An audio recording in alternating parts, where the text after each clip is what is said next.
Are you guys tired of spending hundreds of dollars on garden beds or seeing them for hundreds of dollars? I got free ones.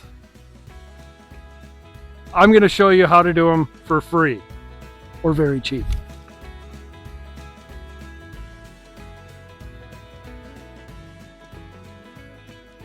Hey folks, welcome to GunSmoke Farmstead. I'm Matt. So for this project, I'm going to show you how to make raised bed planters out of pallets that you can find locally for cheap or free if you're lucky. And all you need is a few simple tools. These are all the tools that I use for this. Very simple. I cut all the pallets with just a chainsaw. I used just a hammer tacker or a stapler to staple the garden fabric on the inside. 3-inch coated deck screws, and your handy dandy ooga dooga. Hammer and a tape measure will come in handy, and just some very cheap garden fabric, and that's all we used. So one thing you're going to want to look for when you're picking out your pallets is that they're heat treated and not chemically treated. You don't want the chemicals leaching into your fruits and vegetables in your garden bed. And I do believe Robin will show you what the heat treat stamp looks like. All right, so you guys have seen our pallet videos before. This time we are using the same exact pallets, but we're going to cut them in half because we don't want planter boxes that are, this tall. Trying to reach in there, that just wouldn't work. So we're going to cut them in half. So at least it'll still be up off the ground. I'm just using a chainsaw for it, quick and dirty.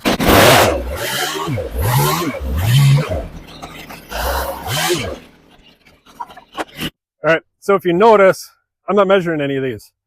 The cutoff end is actually going to go down into the dirt, and we're going to match up the top side so it looks nice. So you don't need to worry about measuring them, getting perfectly centered or anything like that. So I'm putting an underlayment underneath it, garden fabric, because I don't want to deal with weeds and all kinds of crap growing out from underneath this thing. Oh, just like in our pallet vents video, I am using treated deck screws. Once again, it's a great idea to use screws. In case we change our mind in a year or two and want to get rid of this thing, just back all the screws out, boom, done. And then we can reuse the screws. Oh, I'm just going to kind of line the tops up here, same height. And run a screw in there. Same thing on the bottom. Voila. I have to go get a longer bit.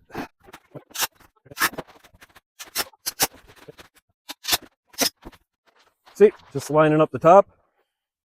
And then, like I did with the pallet fence, run one screw this way, and then on the bottom, the other direction. As you can see, down on the bottom, there's a little bit of a gap. So I'm going to push it so the front is flat.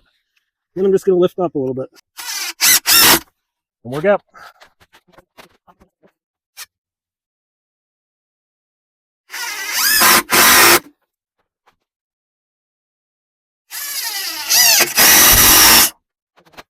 So got a 5-inch, 6-inch extension on my ooga dooga.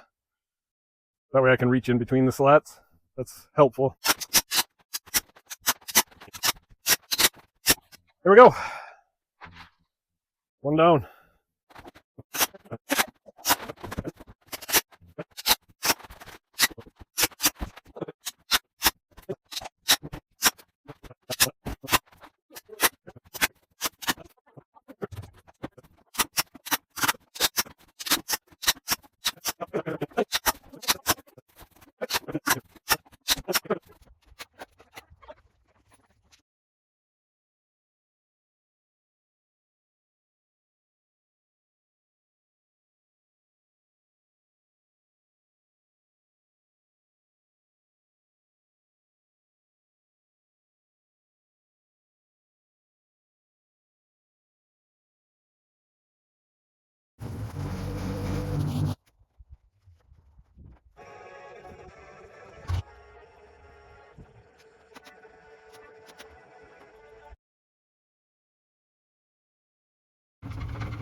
Got a ton of.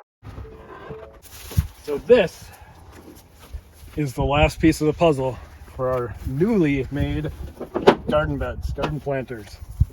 This is more expensive than gold, better than gold. Are you ready? Are you ready for this? Oh, fresh cow poopy.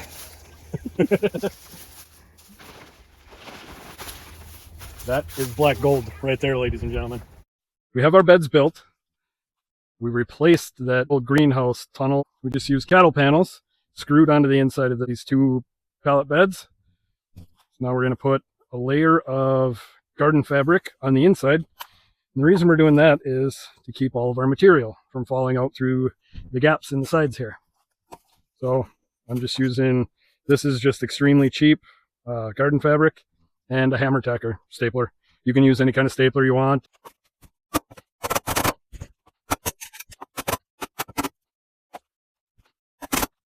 In the corner, just go right where the corner is and cut a line straight up, and that'll make it lay over the sides nice. You can cut it off at the top of the bed if you want. We're wrapping it around the top, just kind of gives it a little bit of a finished edge look. I guess on this side I will have to cut it off because I can't wrap it around the front because of the cattle panels. You don't have to go nuts with the staples. There's going to be a lot of weight in the dirt and everything that you put in there, so don't worry about getting it perfect. So what I did there to start, I just tacked the very bottom corner and then stretch it out. You can kind of lean it against there like that. But that way I know I have it straight and not all wrinkly in here. You kind of move it where you need it. And then just go along and tack it down all the way down. I'm going to go ahead and cut this corner right away. I'm not fighting with it. And that corner. So, as you can see in the middle here, I just took a piece of a pallet that I cut off and put it in here as a spacer to give it some strength. So, same thing on this side, tack my corner and unroll it. I'm going to overlap these just a little bit. It helps to have an extremely sharp knife and a little bit of tension on this stuff to cut it. All right, this cutoff we might be able to use as a side over here. We'll see. I'll check that out in a minute. Getting a little ahead of myself. I gotta staple this on. So we put these beds where we already had garden fabric down. So most people actually will use cardboard in the bottom of them. If you do that, you might want to think about putting some kind of hardware cloth or chicken wire down to keep moles and ground burrowing animals out of there. Just a thought. Oh yeah, this cutoff will fit perfectly here. Okay, so I want the top end lined up. So I tacked the top corner, pull it straight, and work your way down. Once again, doesn't have to be perfect. We're literally going to fill it with cow poop.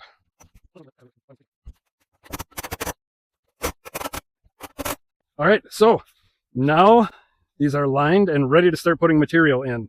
So we have an abundance of brush and logs and just extra junk, organic junk that we're going to fill about 2/3 of the way up. And then we have some good compost, rotted straw, and bedding from the chicken coop that will cover the logs and the sticks with. And then I got some really, really premium good black dirt mixed with cow manure. It works best if you use smaller pieces and kind of keep them all in line. What we found out in these two beds, that if you just do it all kind of willy-nilly, there's voids and gaps and all kinds of negative space that we don't want. So keep everything nice and neat and in line, and it should work out pretty well for you. Clean up the yard of all the sticks and fill up your garden beds. Get 2 birds stoned at once. Extra points if you can name that reference. Here's a look at what we got going on here. We have it about 2/3 of the way full of just sticks and debris and yard waste. It's Hügelkultur. I don't know if we're doing it 100% correctly, but the theory is we can fill up all this space with stuff that'll break down and eventually turn into dirt. And then we don't have to spend a ton of money just filling it with good black dirt. Here's the next step. Fill it till you have about 3 or 4 inches left from the top. We have compost and rotted chicken bedding, straw. There's all kinds of broken down organic material. And then our next step is this good rich black dirt. So we'll fill that up so it's even with the top.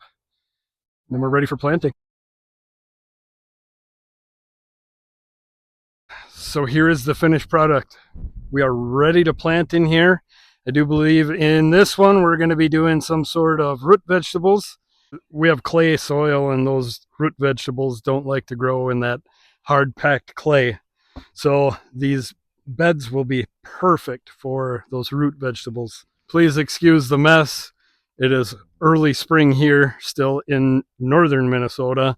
So we still have to get everything cleaned up and tilled up and ready. So we will come back and we will show you guys the finished product later on in the season. Hopefully this helps. If you guys have any questions, drop it in the comments.